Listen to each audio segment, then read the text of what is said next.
Heavily armed Philippine drug enforcement agents prepare to raid a village north of Manila. The agents work with village leaders to capture suspected sellers of methamphetamine, known as shabu.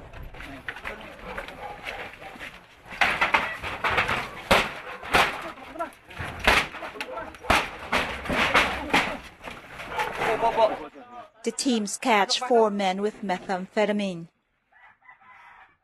Nearly 10% of the Philippines' 88 million people uses drugs.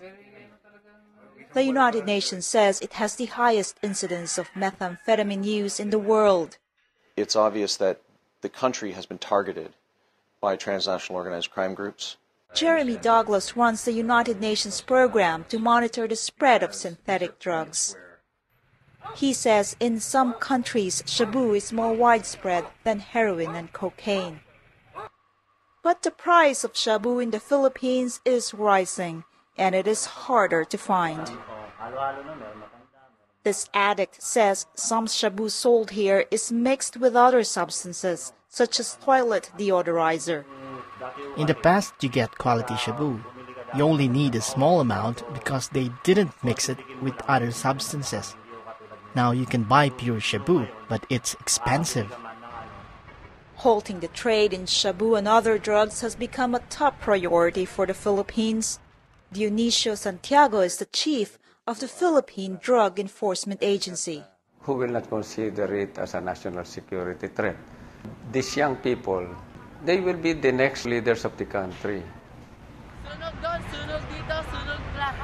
In this impoverished nation, it is not a surprise to see addicts resorting to robbery to buy shabu. We didn't have any money to buy shabu, so we broke into a house, stole valuables, including a car. 2 weeks later, we were arrested. He says he got out of jail by paying off the police. It is this corruption and the alleged involvement of some politicians in the drug trade that Santiago says is the agency's biggest challenge.